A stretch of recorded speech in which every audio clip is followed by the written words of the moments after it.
اعوذ باللہ من الشیطان الرجیم بسم اللہ الرحمن الرحیم الحمد للہ رب العالمین الصلاۃ والسلام علی رسولہ الکریم ابی القاسم محمد وعلی آلہ الطیبین الطاہرین المعصومین ولعنۃ اللہ علی اعدائہم اجمعین اما بعد فقال رسول اللہ صلی اللہ علیہ وآلہ وسلم من لم يعرف امام زمانہ مات میتۃ جاہلیہ۔ سامعین اور ناظرین کی خدمت میں سلام عرض کرتا ہوں۔ صدیقہ اور صادق انٹرنیشنل اکیڈمی کا شکریہ ادا کرتا ہوں کہ جنہوں نے یہ تعاون فرمایا کہ ہمارا یہ امام شناسی کا سلسلہ آج جو ہے ہمارا لیکچر نمبر 8 آپ کی خدمت میں عرض کرنا ہے۔ امام حسین علیہ السلام کے حوالے سے گزارش کی تھی کہ امام کی زندگی کے مختلف پہلو پر جو ہے مطالعہ کرنا چاہیے۔ اسی طرح امام حسین علیہ السلام کی زندگی کی ایک جو نمونہ اور نقطہ از حیث وارث نبوت ہیں، جس طرح رسول خدا نے فرمایا حسین منی و انا من الحسین، حسین مجھ سے ہے اور میں حسین سے ہوں۔ اس حدیث مبارکہ میں جو امام کا سلسلہ ہے حسین منی، نسب کے اعتبار سے اس تعلق کو ظاہر کرتا ہے کہ نواسۂ رسول ہیں، جبکہ وانا من الحسین جو ہے یہ دین محمدی کی بقا اور اس کے محافظ قرار پاتے ہیں، اور یہ نقطہ جو ہے مربوط ہے امام علیہ السلام کی اس بقائے رسالت، اور یہ فضیلت ہے کہ امام حسین علیہ السلام رسول خدا نے فرمایا وَأَنَا مِنَ الْحُسَيْن، میں حسین سے ہوں۔ یہاں پر جو ہے بقائے رسالت کا نظریہ جو ہے یہاں اشارہ ہو رہا ہے۔ اگر کربلا نہ ہوتی تو دین محفوظ نہ ہوتا، دراصل توحید باقی نہ رہتی، اسلام باقی نہ رہتا، اور ظاہر سی بات ہے امام حسین علیہ السلام نے جب مدینہ چھوڑا ہے تو خود امام نے حالات کے حوالے سے اگر جائزہ لیا جائے تو امام نے بھی اپنا ہدف بیان کیا ہے کہ کس لیے جو ہے مدینہ چھوڑ رہا ہوں، جو مرکز ہے اسلام کا۔ تو آپ دیکھتے ہیں کہ امام حسین علیہ السلام نے اس حکومت کو جو مشروعیت دے رہے تھے، اسلام کا نام دے رہے تھے، کیونکہ ظلم و جبر کی حکومت تھی، طاقت تھی، امام نے فرمایا حکومت جو ہے طاقت سے قائم نہیں ہو سکتی، بلکہ اگر اس کا دوام ہے، اس کو ہمیشہ رہنا ہے، تو مشروعیت سے وہ قائم ہو سکتی ہے، ہمیشہ رہ سکتی ہے۔ اسی لیے امام علیہ السلام نے یزید کی بیعت نہیں کی، فرمایا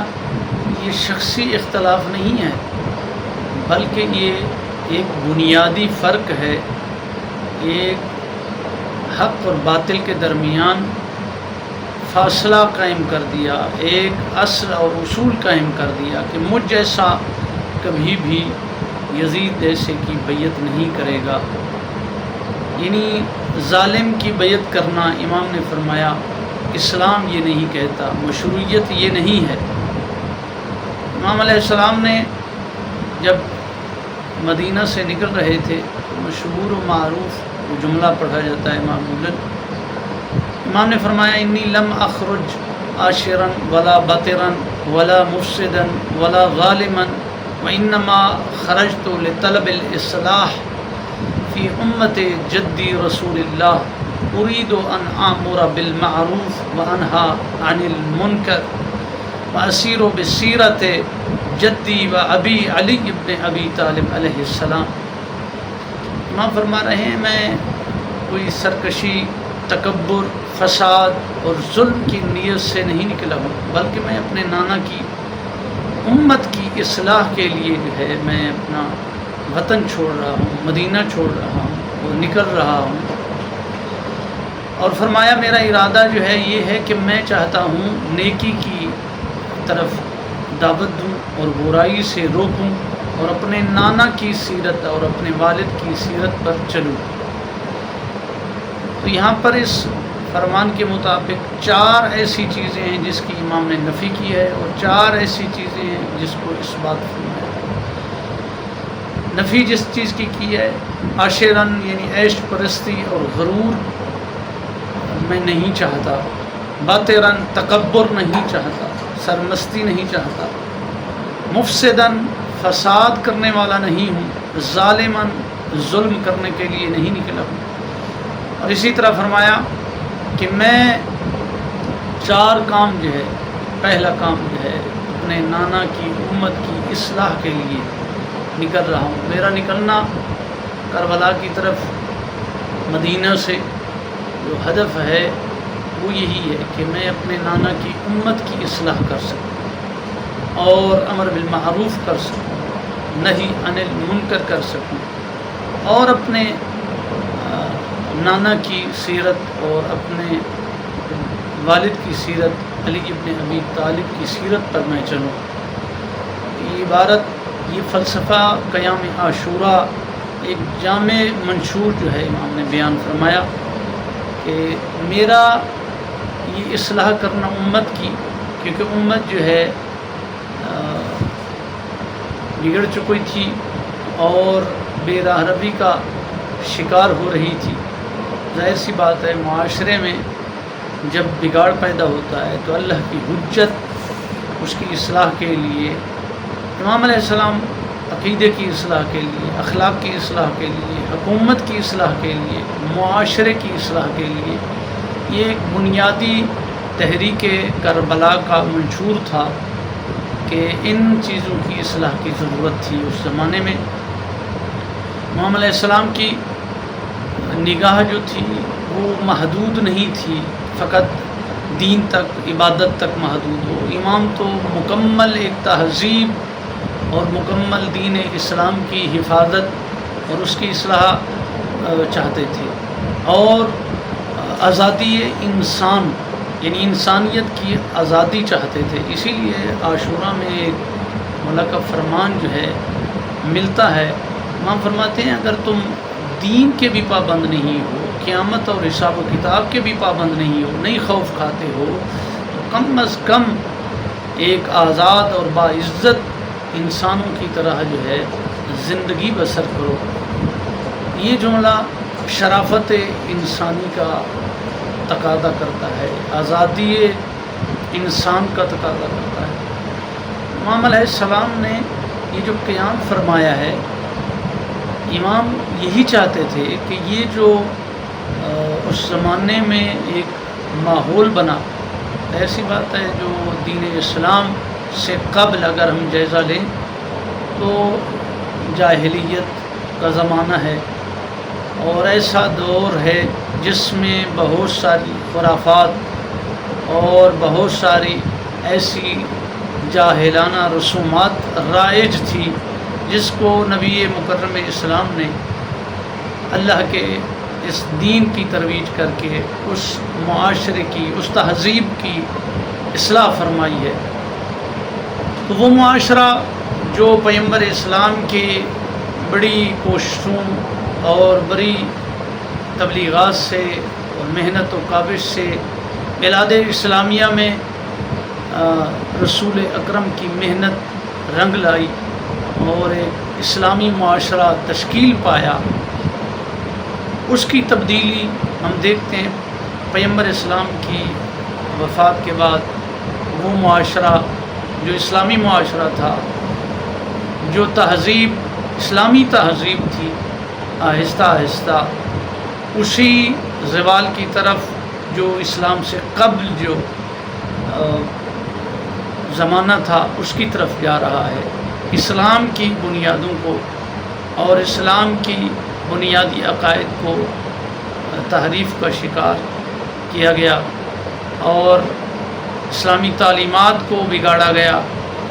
اس کی طرف توجہ، بلکہ اس کی جگہ ایک اور چیز جو جگہ لے رہی تھی اس تمدن میں، امام حسین علیہ السلام نے یہ جنگ جو لڑی ہے وہ دین اسلام کے ساتھ ساتھ ایک تہذیب اور تمدن کی اصلاح جو کہ انحراف کا شکار ہو رہی تھی اس کو بچایا ہے انحراف سے۔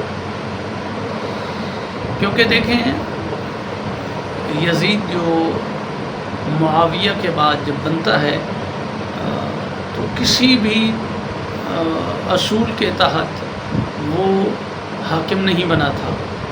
اور اس کی جو معرفی ہوئی ہے وہ ایک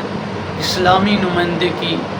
خلیفہ کی عنوان سے ایک دینی نمائندے کے طور پر جو ہے، اسی لیے وہ چاہتے تھے کہ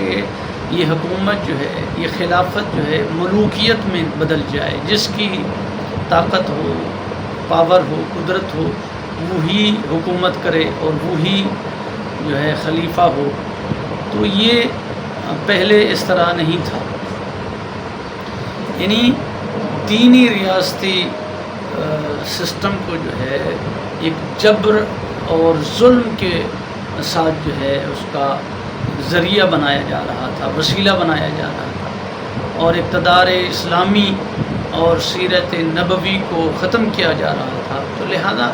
کربلا در واقع امام حسین علیہ السلام نے یہ حفاظت فرمائی تمدن اسلامی کی، اور امام علیہ السلام کا ایک جو پیغام ہے وہ کسی مسلک، قوم، دین کے لیے نہیں بلکہ ہر زمانے میں پوری دنیا کے بلاد اسلامیہ کے علاوہ بھی امام نے جو اصول بیان فرمائے تحریک کے وہ یہی تھے: عدالت، آزادی، کرامت انسانی، ظلم کے خلاف مزاحمت، حق کی نصرت۔ یہ ایک ایسے اصول تھے جو امام علیہ السلام نے بیان فرمائے۔ وقت کے حوالے سے کیونکہ بہت ہمارے پاس مختصر وقت ہوتا ہے، لیکن میں اپنے ناظرین سے اور سامعین سے گزارش کروں گا، آپ جو ہے امام حسین علیہ السلام کی اس تحریک اور قیام عاشوراء کے مطالعے کے حوالے سے وہ حالات، ان حالات کا جائزہ لیا جائے کہ وہ کیا حالات تھے جس کی وجہ سے امام علیہ السلام نے مدینہ چھوڑا اور مدینہ سے ہجرت فرمائی، اور امام علیہ السلام نے خود اس کا مقصد اور ہدف بھی بیان فرمایا اپنی اس خطبات میں بھی۔ تو ہمیں چاہیے وہ محرکات، وہ اسباب تلاش کرنے چاہیے۔ ہمارا جو لیکچر ہے انشاءاللہ کوشش کریں گے کہ اگلا لیکچر جو ہے اسی اسباب کے عنوان سے اور ان حالات کا جائزہ لیا جائے کہ جن حالات میں امام علیہ السلام نے مدینہ کو چھوڑا اور مکہ کی طرف روانہ ہوئے۔ خداوند متعال ہمیں جو ہے سیرت حسینی پر چلنے کی توفیق عطا فرمائے۔ اللہم عجل لولیک الفرج والعافیت والنصر، اللہم صلی علی محمد و آل محمد وعجل فرجہم۔